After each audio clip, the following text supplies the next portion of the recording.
దెబ్బ కొట్టాలంటే బాలయ్య బరిలోకి దిగాలి. గుడివాడలో కొడాలి నానిని ఓడించాలని పట్టు. నాని, రోజా, అంబటిలను అసెంబ్లీకి రాకుండా వ్యూహం. హిందూపురం ఆవల గెలిస్తే mass leader Balakrishna strong counter ఇచ్చినట్టే. గ్రామాన కాంగ్రెస్ పార్టీని బలోపేతం చేద్దాం.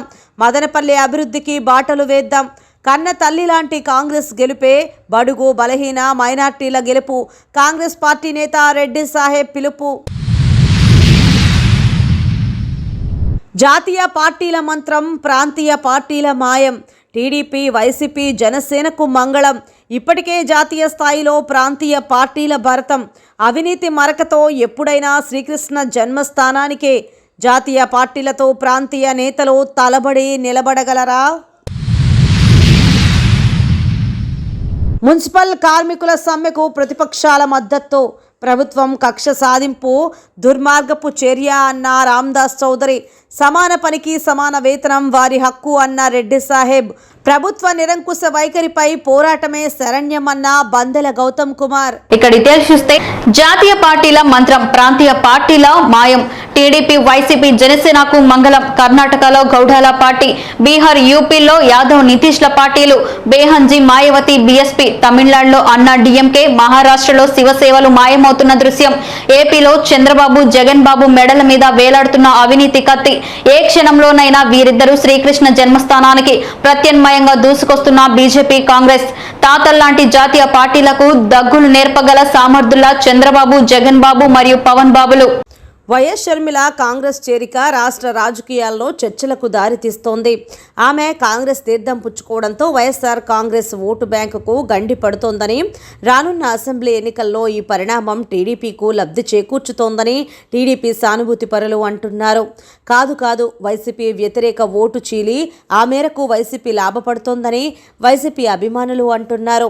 మరోవైపు రాష్ట్రంలోని టీడీపీ, వైసీపీ, జనసేన లాంటి ప్రాంతీయ పార్టీల ముండమోపించే ఎత్తుగడలో భాగంగా జాతీయ పార్టీలైన కాంగ్రెస్, బీజేపీ ఆటలో భాగమే ఈ వ్యూహాలు అనేవారు లేకపోలేదు. ఏదేమైనప్పటికీ రాష్ట్ర రాజకీయాలు 3 ముక్కల ఆట నుంచి 4 ఆకుల ఆటగా మారిపోయాయి. ఇదిలా ఉండగా ఇప్పటికీ కాంగ్రెస్ పార్టీకి రాజీనామా చేయని మెగాస్టార్ చిరంజీవి తెలంగాణ కాంగ్రెస్ ముఖ్యమంత్రి రేవంత్ రెడ్డిని కలిశారు. అసెంబ్లీ ఎన్నికలలో కాంగ్రెస్ విజయ దుందుబి మోగించడం పట్ల మెగాస్టార్ రేవంత్ను అభినందించారు. వీరిద్దరూ గంటకు పైగా ఏకాంత చర్చలు జరిపారు. ఇదిలా ఉండగా ఎన్టీఆర్ కుమార్తె పురంధేశ్వరి రాష్ట్ర బీజేపీ అధ్యక్షురాలుగా తనదైన శైలిలో దుమ్ము దులిపేస్తున్నారు. ఆమెకు తోడుగా రాజకీయ చిత్రుడు, వ్యూహాలు పనడంలో దిట్ట అయిన ఉమ్మడి ఆంధ్రప్రదేశ్ ముఖ్యమంత్రి నల్లారి కిరణ్ కుమార్ రెడ్డి బీజేపీలోనే ఉన్నారు. రాబోయే రోజుల్లో నల్లారి కిరణ్ కుమార్ రెడ్డి, పురంధేశ్వరి ద్వయం ఒకవైపు, మెగాస్టార్ చిరంజీవి, వైఎస్ షర్మిల మరోవైపు రాష్ట్ర రాజకీయాల్లో మోహరించి పనిచేస్తే రాష్ట్ర రాజకీయం ఏ విధంగా ఉంటుందో ఊహించుకోవచ్చు. కానీ చంద్రబాబు, జగన్ సామాన్య రాజకీయవేత్తలా? ఆ ఛాన్స్ వీరిద్దరూ బీజేపీకు, కాంగ్రెస్కు ఇస్తారా? పొరుగున ఉన్న తమిళనాడులో అన్న డీఎంకే పార్టీకి పట్టిన దుర్గతిని చంద్రబాబు, జగన్ బాబు మరిచిపోగలరా? అన్నా డీఎంకేలో ప్రాంతీయ పార్టీల నేతలు పన్నీర్ సెల్వం, పళనిస్వాములు, చిన్నమ్మ, శశికళలో ఒకరి మీద ఒకరు కొట్టుకు చచ్చి నేడు రాజకీయ సీన్ని మించి మాయమైపోయారు. ఆ స్థానాన్ని ఆక్రమించడానికి అన్నామలై అనే ఐపీఎస్ ఆఫీసర్ను ఉద్యోగ విరమణ చేయించి ఆయన్ను బీజేపీ రాష్ట్ర పార్టీ అధ్యక్షునిగా మార్చి తమిళనాట ప్రాంతీయ పార్టీల సమాధి మీద పునాదులు వేసుకోవడానికి బీజేపీ తన వ్యూహాలకు పదును పెడుతోంది. అయితే కాంగ్రెస్ లేకపోతే తాముండాలనే వ్యూహంతో జాతీయ పార్టీలైన బీజేపీ, కాంగ్రెస్ ఆడుతున్న ఈ ఆటలో ఇప్పటికే మహారాష్ట్రలో శివసేన, బీహార్లో యాదవ్ నితీష్ బాబులు, ఉత్తరప్రదేశ్లో అఖిలేష్ మాయావతులు రాజకీయ సీన్ను మించి క్రమేపీ మాయమైపోతున్నారు. తెలంగాణ ఎన్నికలలో సైతం బీజేపీ తన బలాన్ని కాస్త వెనక్కు లాక్కొని కాంగ్రెస్కు జోడించడంతో టీఆర్ఎస్ కాదు బీఆర్ఎస్ అని ఎగిరెగిరి పడుతున్న కేసీఆర్కు చావు దెబ్బతీసింది. కేసీఆర్ ఇప్పుడు తమ ఫామ్ హౌస్లో శేష జీవితాన్ని లాగుతూ రాబోయే రోజుల్లో కాంగ్రెస్కు ప్రత్యామ్నాయంగా బీజేపీ ఎదగకుండా ఉండేందుకు ఓవైపు తన పార్టీ ఉనికి కోసం తంటాలు పడుతూ మరోవైపు నిద్రలేని రాత్రులు గడుపుతున్నట్టు సమాచారం. ఇదిలా ఉండగా ఆంధ్రప్రదేశ్లో బీజేపీ కాంగ్రెస్ ఆటలు సాగవని ఇక్కడి ప్రాంతీయ పార్టీల అభిమానులు బల్లలు గుద్దుతూ ఉన్నారు. వీరి వాదన ఏంటంటే రాష్ట్ర ప్రజలను అమితంగా ప్రభావితం చేసిన ఎన్టీఆర్, వైఎస్ఆర్కు అసలు సిసలు వారసులు చంద్రబాబు, జగన్ బాబే అంటున్నారు. పురంధేశ్వరి పెళ్లి తర్వాత దగ్గుబాటి పురంధేశ్వరిగా, వైఎస్ షర్మిల పెళ్లి తర్వాత మొర్సుపల్లి షర్మిలగా మారిపోయారంటున్నారు. పురంధేశ్వరి దగ్గుపాటి వెంకటేశ్వరరావును, వైఎస్ షర్మిల మొర్సుపల్లి అనిల్ శర్మను వివాహమాడారు కాబట్టి ఈ ఇద్దరు మెట్టింటి బిడ్డలే కానీ పుట్టింటి బిడ్డలు ఎలా అవుతారనే లాజిక్ను ముందుకు తెస్తున్నారు. కానీ రాజకీయాల్లో లాజిక్ల కంటే జిమ్ముక్కులే ప్రధాన పాత్ర పోషిస్తాయి. పురంధేశ్వరి, నల్లారి కిరణ్ కుమార్ రెడ్డిల కాంబినేషన్లో ఒక రాజకీయ యుద్ధం, మెగాస్టార్ చిరంజీవి, వైఎస్ షర్మిలాల కాంబినేషన్లో మరో రాజకీయ సమరాన్ని లేపి పలు అవినీతి కేసుల్లో ఇరుక్కుపోయి బెయిల్ మీద బయట ఉన్న చంద్రబాబు, జగన్ బాబులకు శ్రీకృష్ణ జన్మస్థానం ప్రాప్తమైతే ఎవరైనా ఏం చేయగలరు? నిస్సహాయంగా చంద్రబాబు, జగన్ బాబుల జైలు యోగాన్ని తప్పించగల వారెవ్వరు? తమిళ పురుచ్చి, తళైవి, జయలలిత, బీహార్ లాలూ యాదవ్, ఆమ్ ఆద్మీ మనీష్ సిసోడియాలకే జైలు తప్పలేదు. చట్టం ముందు అందరూ సమానమే. చట్టం తన పని తాను చేసుకుని పోతే రాష్ట్రంలో రాజకీయం తన పని తాను చేసుకుని వెళ్తుంది. ఈ నేపథ్యంలో ఒకవేళ మన ఇద్దరు బాబులు, అదే చంద్రబాబు, జగన్ బాబులు తాము ఎదుర్కొంటున్న అవినీతి కేసుల్లో జైలుకు వెళ్ళిపోతే ఆ పార్టీలను నడిపేది ఎవరు? చంద్రబాబు వారసుడెవరు అనే ప్రశ్న వచ్చినప్పుడు లోకేష్ బాబును ఆ సందర్భం ఒప్పుకుంటుందా? పురంధేశ్వరి మెట్టింటి బిడ్డ అయినప్పుడు చంద్రబాబు సతీమణి భువనేశ్వరి కూడా మెట్టింటి బిడ్డే కదా. అప్పుడు నారా లోకేష్ మెట్టింటి బిడ్డగా లెక్కించబడితే జూనియర్ ఎన్టీఆర్ పుట్టింటి బిడ్డగా పరిగణింపబడడా? జగన్కు కనుచూపు మేరలో వారసులు లేరు కాబట్టి పార్టీలో సర్వం తానే చక్రం తిప్పుతున్న పెద్దాయన, ఆయన కుమారుడు జగన్ వారసత్వాన్ని లాగేసుకుంటారా? జాతీయ పార్టీ కూడా ఆ మేరకు ఆ స్థితిలో సహకరించి అదును చూసి దెబ్బతీస్తుందా? జూనియర్ ఎన్టీఆర్ను ఆ మధ్యలో బీజేపీ అమిత్ షా అత్యంత ఆప్యాయతతో చేరదీసి మాట్లాడటం వెనుక మతలబు ఏమిటి? ఏదేమైనా ప్రాంతీయ పార్టీల భరతం పట్టడానికి రంగం సిద్ధమైపోయింది. కలిసి నిలబడి జాతీయ పార్టీలతో తలబడగలరా? తాతకు దగ్గులు నేర్పగలరా?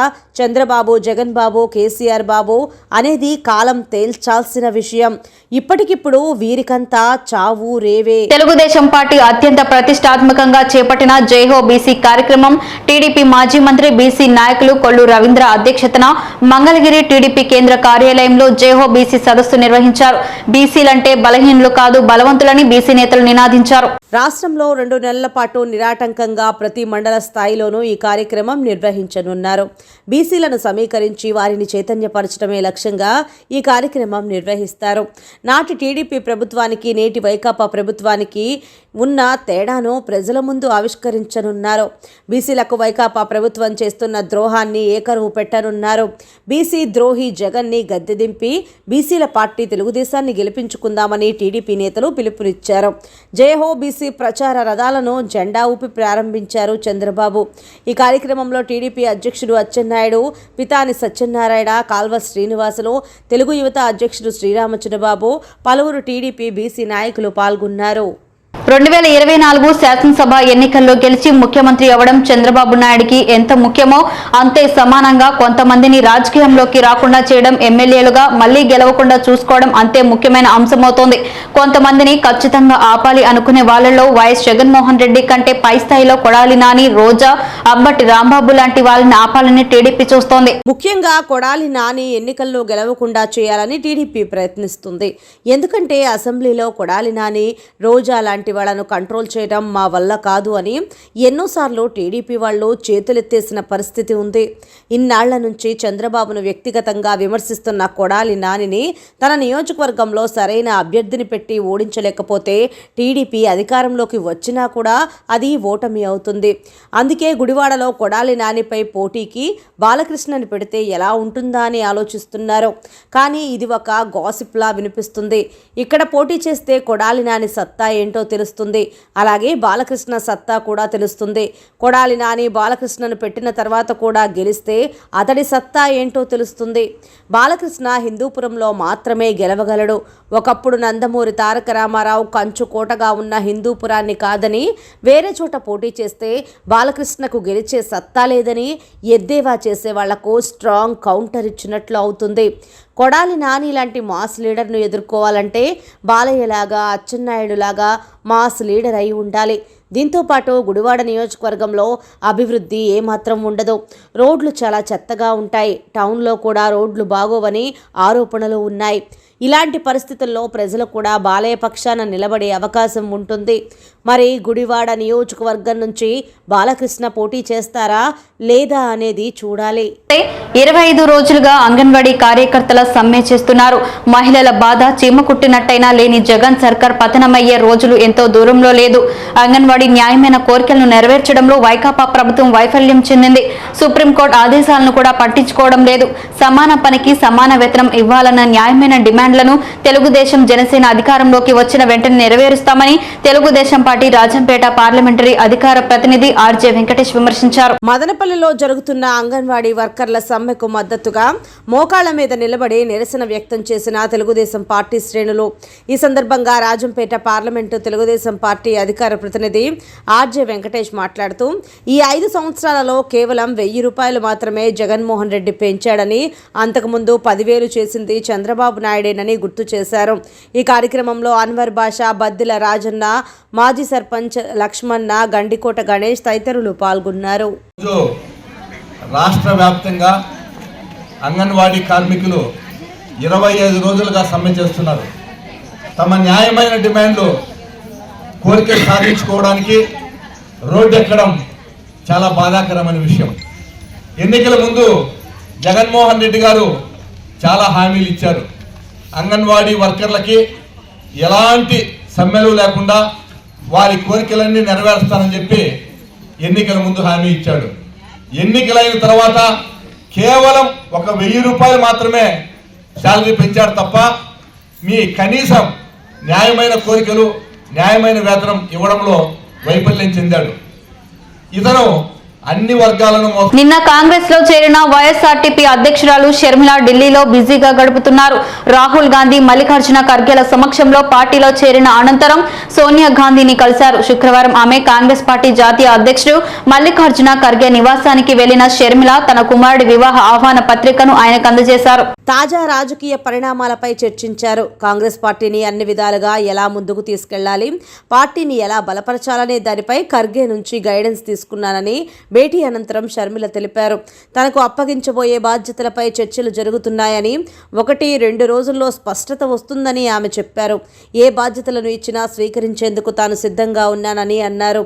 అలాగే కాంగ్రెస్ పార్టీ జాతీయ ప్రధాన కార్యదర్శి కేసీ వేణుగోపాల్ను కూడా షర్మిల కలిశారు. కుమారుడి వెడ్డింగ్ కార్డును ఇచ్చి పెళ్లికి ఆహ్వానించారు. మున్సిపల్ కార్మికులపై ప్రభుత్వం కక్ష సాధింపు మానుకోవాలని, కాంట్రాక్ట్ అవుట్సోర్సింగ్ కార్మికులకు ఇచ్చిన హామీలను వెంటనే అమలు చేయాలంటూ భీష్మించుకున్న కూర్చున్న మున్సిపల్ కార్మికులు. మదనపల్లిలో 3వ రోజు కొనసాగిన మున్సిపల్ కార్మికుల సమ్మె మద్దతు తెలిపిన పలు రాజకీయ పార్టీలు. శుక్రవారం తెలుగుదేశం నాయకుడు ఆర్జే వెంకటేష్, జనసేన నాయకుడు రామదాస్ చౌదరి, కాంగ్రెస్ నాయకుడు రెడ్డి సాహెబ్, బీఎస్పీ నాయకుడు బందెల గౌతమ్లు సమ్మెలో పాల్గొని కార్మికులకు సంఘీభావం తెలిపారు.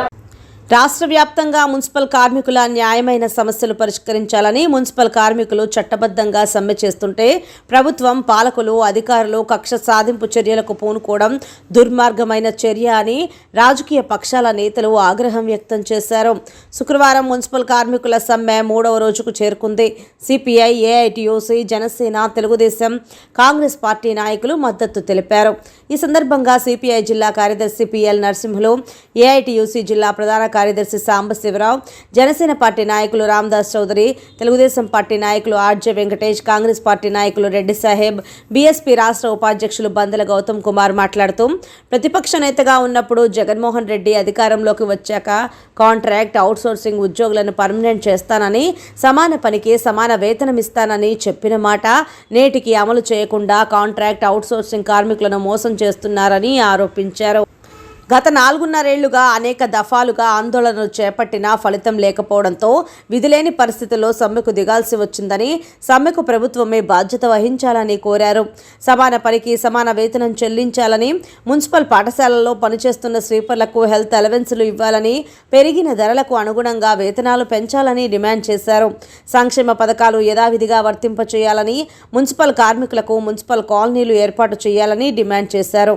ఈ కార్యక్రమంలో AP municipal workers union AITUC అనుబంధ జిల్లా ప్రధాన కార్యదర్శి సురేష్ కుమార్ మస్తాన్, ఏఐటియుసి జిల్లా నాయకులు దేవా, ఏఐటియుసి మదనపల్లి నియోజకవర్గ సహాయ కార్యదర్శి ముబారక్, ఏఐటియుసి మదనపల్లి పట్టణ కార్యదర్శి తిరుమల, మున్సిపల్ వర్కర్స్ యూనియన్ పట్టణ కార్యదర్శి నాగరాజు, పృథ్వీరాజ్, వరప్రసాద్, వాసుగోపాల్, ఇంద్రాణి, రత్నమ్మ తదితరులు పాల్గొన్నారు. రాష్ట్ర వ్యాప్తంగా ఏపీ మున్సిపల్ వర్కర్స్ యూనియన్ ఈరోజు చాలా న్యాయమైన కోరికల కోసం వాళ్ళు ధర్నా చేయడం నిజంగా కూడా చాలా బాధేస్తున్నటువంటి విషయం. గ్రామాన కాంగ్రెస్ పార్టీని బలోపేతం చేయడంలో భాగంగా మదనపల్లి నియోజకవర్గ నేత ఎస్ రెడ్డి సాహెబ్ నేతృత్వంలో కాంగ్రెస్ పార్టీ నాయకులు నిమ్మనపల్లి మండలంలోని దర్గాలో ప్రత్యేక ప్రార్థనలు చేశారు. తవలం నేల మల్లేశ్వర స్వామి ఆలయంలో పూజలు నిర్వహించారు. స్థానిక మండల అధ్యక్షుడు ముబారక్ ఖాన్ తో కలిసి మండలంలో విస్తృతంగా పర్యటించారు. కన్నతల్లి లాంటి కాంగ్రెస్ ను ఆదరించాలని విన్నవించారు. శుక్రవారం సీనియర్ నాయకులు నిమ్మనపల్లె మండల అధ్యక్షుడు ముబారక్ ఖాన్ ఇంటి వద్ద నాయకులతో సమావేశం నిర్వహించారు. ఈ సందర్భంగా కాంగ్రెస్ నేత రెడ్డి సాహెబ్ మాట్లాడుతూ 2024 శాసనసభ ఎన్నికల్లో కాంగ్రెస్ పార్టీ విజయమే లక్ష్యంగా ముందుకెళ్తామని స్పష్టం చేశారు. కాంగ్రెస్ బలోపేతమే లక్ష్యంగా గ్రామాన కాంగ్రెస్ పార్టీ విస్తృత ప్రచారం నిర్వహిస్తుందన్నారు. వచ్చే ఎన్నికల్లో కాంగ్రెస్ పార్టీని గెలిపించుకోవడం వల్ల మదనపల్లి నియోజకవర్గంలో దశాబ్ద కాలంగా ఆగిపోయిన ఎన్నో పనులు పూర్తి చేసుకోవాల్సిన అవసరం ఉందన్నారు.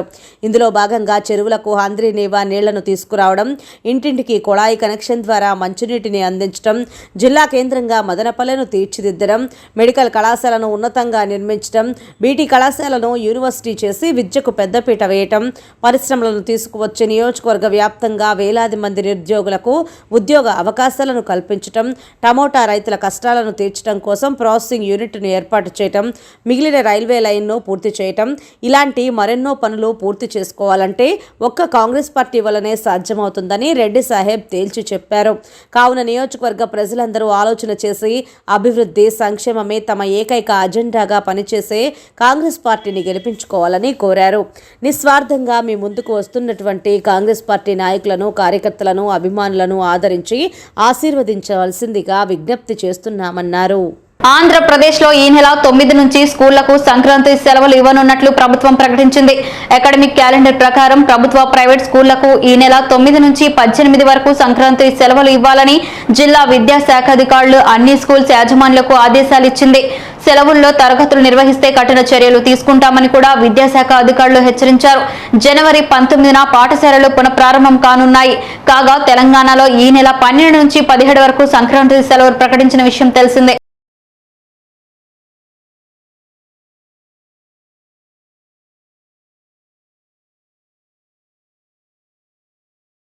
క్షణక్షణం పోరాటం, కణం ప్రజాపక్షం. జనసైనిక్ న్యూస్ ఇంతటితో సమాప్తం. తిరిగి రేపటి బులెటిన్లో మళ్ళీ కలుసుకుందాం. అంతవరకు సెలవు, నమస్కారం.